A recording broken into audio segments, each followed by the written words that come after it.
بسم الله الرحمن الرحيم. الحمد لله رب العالمين، ثم الصلاة والسلام على أشرف الأنبياء والمرسلين. warmuftiya maanta ay taariikhdu tahay 1 bisha 2022 si looga jawaabo cabashada dadweynaha ee ku saabsan kor u kaca qiimaha gaaska cunto karinta. dowladda iyo ganacsatada gaasku waxay dood dheer iyo falanqeyn kadib isla qaateen. waxaa la isla qiray in 3 bilood u dhameysay qiimaha gaaska haanta 20 kg ahaa $43. guud ahaan deegaanada Puntland meelaha qaar cabasho laga muujiyay inuu intaas ka sareeyo. qodobka labaad, waxaa la isla qiray inay jiraan dacaayado been abuur ah oo dana gaar ah laga leeyahay isla markaana lagu sumcad dilayo ganacsatada iyo dowladnimada Puntland.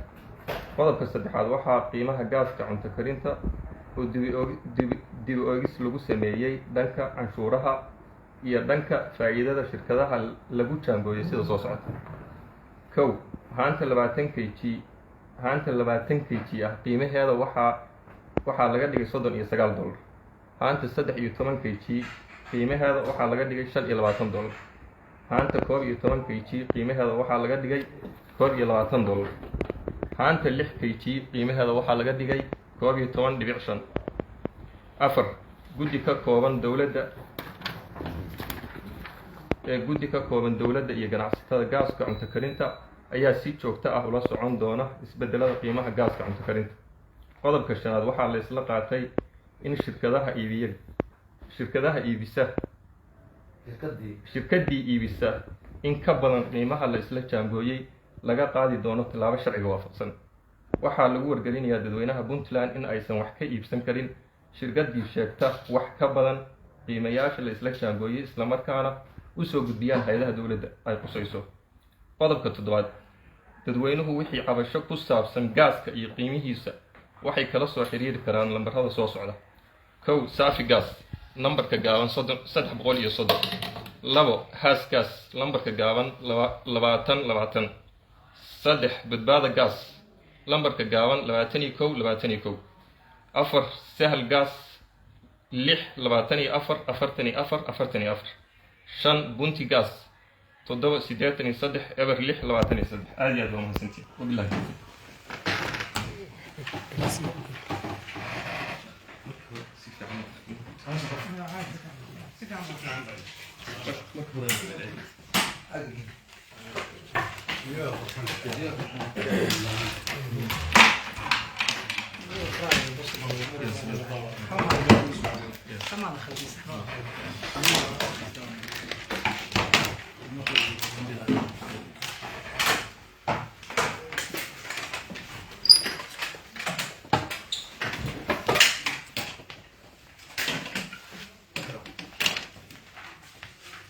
waxaan gacanta ku qabsaday dadweynaha xawaaradan.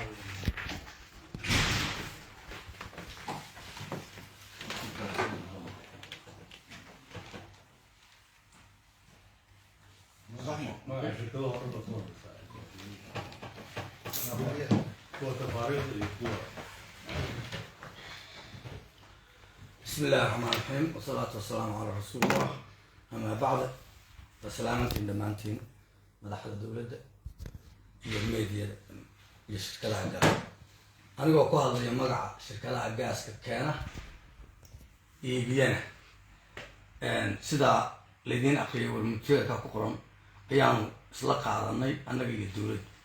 shirkan wuxuu daba socday shir soo bilaabmay ilaa bishii November ilaa hadda maanta go-aankiisu uu soo baxay muddana la sugayay ayuu shirkan soo afmeeray.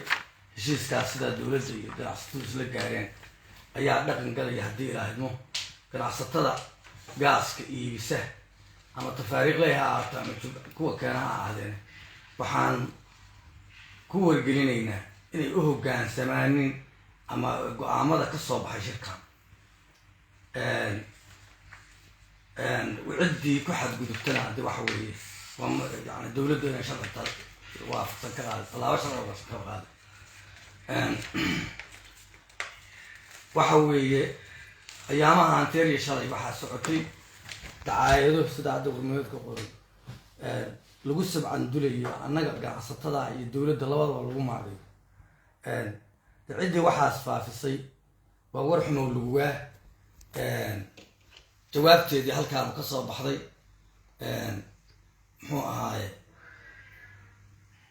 qofkii annaga ama ganacsato ahaan noo taageergareeyo oo ganacsiga iyaga u dhimaya raba inuu wax ugu dhimo dacaayad meel kale laga keenay ama arrimo dib kale laga leeyahay sharcigaan la tiigsan doona annagu loo yara qabsanayna wasalaamu calaykum waraxmatullahi wabarakaatu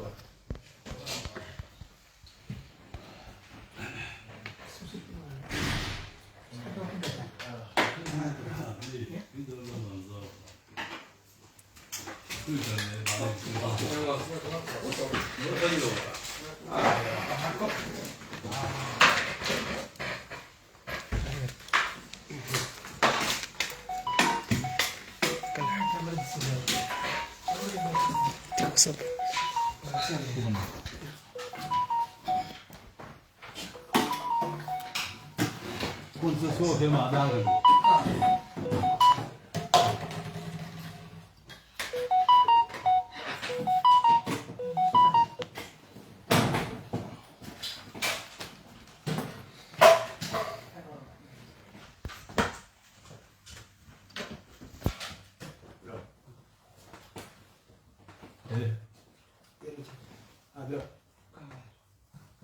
بسم الله الرحمن الرحيم ثم الصلاة والسلام على رسول الله صلى الله عليه وسلم سيدا ورمتيت لغا أخرين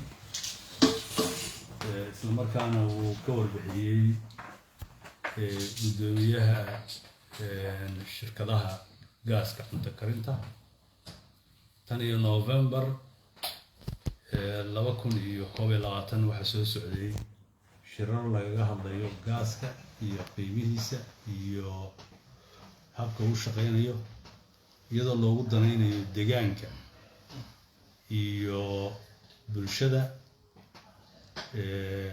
guud ahaan qaybaheeda gaar ahaan qaybaheeda danyarta ah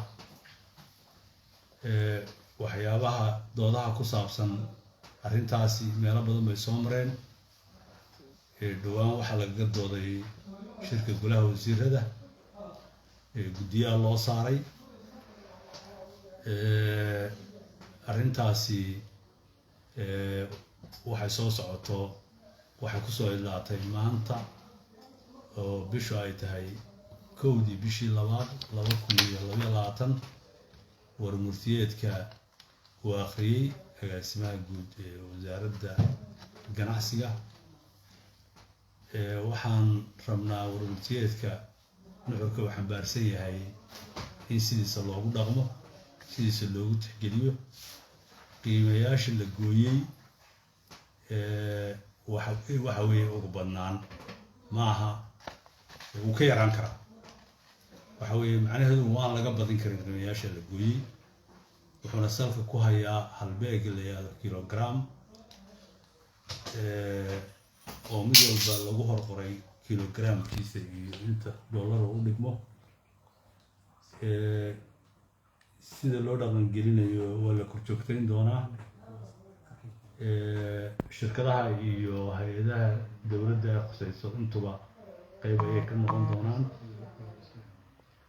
wixii ku saabsan cabasho iyo waxyaabaha ay bulshadu la kulantay kala kulantay arrintaana meelihii laga helayo dhan baa halkan lagu soo tilmaamay shirkadaha halkan lagu xusay waa kuwa waaweyn oo iyagu gaaska keena isla markaana qaybiya kuwii kale ee iyagu sii qaadanayay sii gidayay qaybtan ayaa mateli doontaa haddii alla idmo cid kasta oo warmurtiyeedka nuxurka uu xambaarsan yahay ku xadgudubta waxay wajihi doontaa ciqaab ku habboon waxaan rajeynayaa dadweynuhu inay ka feejignaan doonaan dacaayado beryahan dambe loo caadaystay in Puntland lagu waxyeeleeyo kuwaasoo meelo kale laga soo safriyey isla markaana dad wax magarata ah ay horkacayaan. arrimaha aan shacabka ka codsanaynaa inay ka feejignaadaan, ay dowladnimadooda iyo midnimadooda iyo amnigooda iyo ganacsigooda ay ilaashadaan, kana digtoonaadaan. meelaha ay khusayso oo dhan, hadday noqoto dhanka cashuuraha iyo hadday noqoto dhanka shirkadaha go-aamadan ay khuseeyaan, mid walba waktigeeda ku habboon oo ayay ku gaari doontaa. warmurtiyeedkan nuxurkiisuna wuxuu dhaqan gelayaa berrito oo bisha ay tahay 2 haddii aan la idmo. wixii berri ka dambeeya ciddii lagu helo wax khilaafsan warmurtiyeedkaas waxa weeye waa lagu dabageli doonaa. waxaana nala soo xidhiidhaan hay'adaha dowladda ee muxuudooda ayaa nala soo xidhiidhaan, kuwa shirkadaha ee halkan lagu xuseyna hala soo xidhiidhaan. intaas ayaan rabay inaan warmurtiyeedka ku soo aad iyo aadna waa mahadsantahay. magacaygu waa cabdulaahi axmed maxamed oo ka socda telefishka saab. iyo su-aal gagaamara inaan ku weydiiyo. su-aasha kuwaad waxay tahay tallaabo nooceeyaa laga qaadaya ma cad yihiin sida ganaax oo kale oo shirkadii ka badan intaas jaangooye iibisa. su-aasheeda labaad noocay tahay dowlad ahaan idinku gaar ahaan wasaaradda maaliyadda cashuurta ku dhici jirtay wax laga daayay ma jirta? bismillahi raxmaani raxiim. horta marka la yidhaahdo ciddii arrinkan khilaafta waxaa la horgeynayaa sharciga. macnaheedu waxa weeye sharcigu wuxuu wataa xukunkiisii, ciqaabtiisii, ganaaxiisii, intuba waa baakij, waa isku xambaarsan yihiin. marka inahaas oo dhan bay ka koobnaan doontaa. in shatiyada ganacsiga lagala noqdo ayaa ku jiri karta, in la ganaaxa ku jiri karta, in la xukumaa ku jiri karta, maxkamad la geeyo. waxa weeye waa isxambaarsan yahay sharciga dhaqangelintiisu. marka laga hadlayo dhinaca cashuuraha, qodobka koowaad ayay ku jirtaa in dib u eegis lagu sameeyey dhinaca cashuuraha iyo dhinaca faa'iidada shirkadaha labadaba. marka waa xusnay iyadoo waxyaabahaas oo dhan la eegay ayaana la soo saaray arrintan. waxaa kale oo la dirsay goobaha reeraheena Puntland deegaanadeeda dirsiyada laa iyo guud ahaan Soomaaliya waa laga qiyaas qaatay. waxaa laga qiyaas qaatay Berbera, waxaa laga qiyaas qaatay Burco, waxaa laga qiyaas qaatay Hargeysa, Laascaanood, waxaa laga qaaday gobollada dhexe, waxaa laga qiyaas qaatay Muqdisho. intaba waa kuwa shirkaduhu goobjooga ka ah. xoogo badan baa la raadiyey. arrintaani maaha arrin ku abuurantay dacaayad ay dad soo abaabuleen kuma abuurmin. waa arrin awalba gacanta lagu hayay, go-aamadeedii la sugayey, lagu jiray, isla markaana waqtiga ku habboonaya hadda lasoo bandhigay. waayo wasiir maxamed saalax weeye. hadda 4 heer aad qiimayseen marka la fiiriyo waxaa moodaa inaan wax badan la dhimin oo intii dadku ay lahaayeen dhowr iyo 40 baa nalka siiya, haddana waa 39 waa 40 iyo 1 dhiban. maxaa marka aad dhinteen? walaal maxamedow waxaa laga hadlayay waxa weeyaan horta waad ogtahay adduunka gaastan aynu isticmaalayno inagu inooma baxay. waxaa laga keenaa caalamkii ka timaadaa, qiimo badan bay kusoo kacdaa. intii cudurkan koronuhu uu ka dhacay dunida waa ogtihiin, gaadiidkii baa istaagay, wax waliba waa adkaadeen. inta badan ascaarta aad arkaysaan alaabta loo isticmaalayo waxa weeye waxaa gooya suuqyo innaga inaga baxsan ayaa xukunoo gooya. marka halka dhimidda la dhimay oo kale waxaa laga hadlayay konton waxaa laga hadlayay 43 intaana waanu ognahay oo shirkaduhu ay gacantooda ku hayeen. waa garan kartaan 43 iyo 39 inta u dhaxaysa hal haan. marka waxaa qiimahan uu ku salaysan yahay halkii kilogram oo gaas ah wuxuu u dhigmaa $1.95. halka uu awalahaa $2 iyo wax ka saayay halkii dollar. marka isu dhig weyn baa la sameeyey. dadka isticmaalaa way garanayaan, wayna ka warhayaan, wayna fahmi doonaan insha Allah.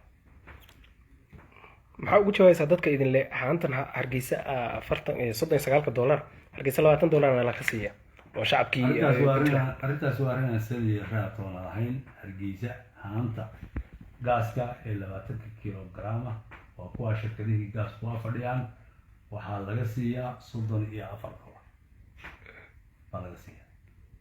Marka waa waran saliya raatoona lahayn. Hargeysa gaaska inta badan waxay ka timaadaa Berbera laga soo dejiyaa. Marka Hargeysa markuu intaa ka yahay waxaad xisaabisaan transportationka iyo waxyaabaha kale fuulaya. cashuur dhaaf ma u samaysan marka idinku maanta? waan ka hadalay arrintaa waxaa la rabaa cashuuraha quseeyey meeshan waxa weeye tallaabooyinka ku habboona waa laga qaadaa. waayo waa mahadsantahay.